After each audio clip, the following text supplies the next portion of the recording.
হৰ হৰ মহাদেৱ জয় মা কামাখ্যা আহি আছে গণেশ চতুৰ্থী আৰু ভাদ মাহৰ শুক্ল চতুৰ্থীৰ দিনাখনি গণেশ পূজা কৰা হয় গণেশ চতুৰ্থীৰ দিনাখন যেটো গণেশ পূজা কৰা হয় সেই গণেশ পূজাটোত বিভিন্ন ধৰণৰ মান্যতা থাকে বিঘ্নহৰ্তা গণেশৰ পূজা কৰিলে আপোনাৰ যিখিনি বিঘ্ন আছে যিবিলাক প্ৰবলেমছ আছে যিবিলাক অবষ্টাকলছ আছে সেইবিলাক নাইকিয়া হয় গণেশে একমাত্ৰ দেৱতা য'ত তান্ত্ৰিক পূজা বা বৈদিক পূজা সকলোতে প্ৰথমতে পূজা কৰা হয় আমি তান্ত্ৰিক মাৰ্গত যেটা পূজা কৰোঁ তৃতীয় গণেশৰে পূজা আৰম্ভণিটা কৰোঁ আৰু বৈদিকতো কৰোঁ গণেশ দেৱতাক আপুনি নিশ্চয় গমেই পায় যে গণেশ হৈছে বুদ্ধিৰ দেৱতা জ্ঞানৰ দেৱতা যে উইজডম যেটো কওঁ যেটো জ্ঞানতকৈ ওপৰত উইজডম কয় সেই উইজডমৰ দেৱতা হ'ল গণেশ বাবা এই গণেশ চতুৰ্থীত আপুনি কি কৰিব গণেশ মন্দিৰ যাব গণেশ মন্দিৰত পাঁচবিধ বস্তু দিবলৈ নাপাহৰিব পাঁচ মুঠি দুবৰি বন দুবৰি বনৰ পাঁচটা গাঁঠি পাঁচ টুকুৰা আদাৰ টুকুৰা পাঁচটা কইন পাঁচটা বুন্দিয়া লাডু গণেশ দেৱতাই খুব ভাল পায় আৰু পাঁচ টুকুৰা আদা আপুনি গণেশ মন্দিৰত দিব আৰু পাঁচ টুকুৰা আদা মই আগতে কৈছিলোঁ তেতিয়াহ'লে 5 মিটাৰ কাপোৰ দিবলৈ নাপাহৰিব এইখিনি বস্তু গণেশ মন্দিৰত নি পেলাই 5 গছ ঘিউ চাকি লগাই গণেশ বাবাক প্ৰে কৰিব আৰু এই সময়খিনি বিশেষকৈ 7 সেপ্টেম্বৰ যেটো সময় এইখিনি সময়ত যদি আপুনি কোনোবা হিজিৰা লগ পায় সেই হিজিৰাক আপুনি কিবা ডনেট কৰিব পাৰে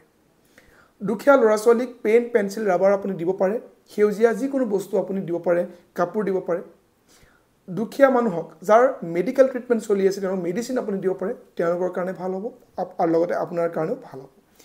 এই সময়খিনিত গণেশ দেৱতাৰ ওয়াইফ দুগৰাকী আছে ঋদ্ধি সিদ্ধি তেওঁলোকৰ আপুনি পূজা কৰিব পাৰে ঋদ্ধি সিদ্ধি আপোনাৰ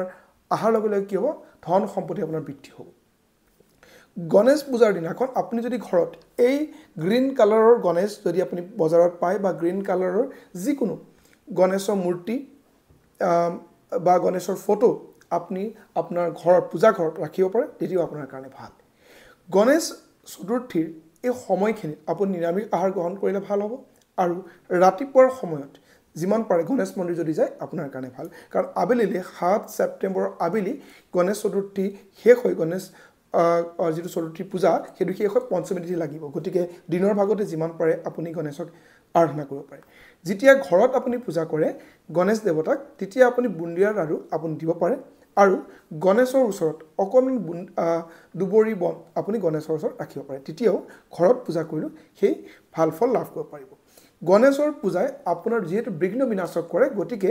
গণেশৰ মূৰ্তি কাইলৈ আপুনি ঘৰত আনিব পাৰে ঘৰত ভিতৰত আপুনি গণেশৰ মূৰ্তি ৰাখিব পাৰে যেতিয়া আপুনি ভাল কামলৈ যায় সেই গণেশৰ মূৰ্তি সেৱা কৰি যাব পাৰে যেহেতু আমি এষ্ট্ৰলজি প্ৰেক্টিছ কৰোঁ গতিকে যিবিলাক মানুহৰ ডেট অফ বাৰ্থ ইংৰাজী ডেট অফ বাৰ্থ 5 তাৰিখ 14 তাৰিখ আৰু 23 তাৰিখ বা আমি এষ্ট্ৰলজি মতে যেতিয়া চাওঁ তেতিয়াহ'লে যিবিলাক ৰাশি আমি কওঁ মুন সাইন মিথুন ৰাশি আৰু কন্যা ৰাশি তেওঁলোকে বিশেষভাৱে কাইলৈৰ দিনটো উদযাপন কৰক দেখিব গণেশ পূজাৰ পিছৰ পৰা আপোনাৰ জীৱন সুখৰ হৈছে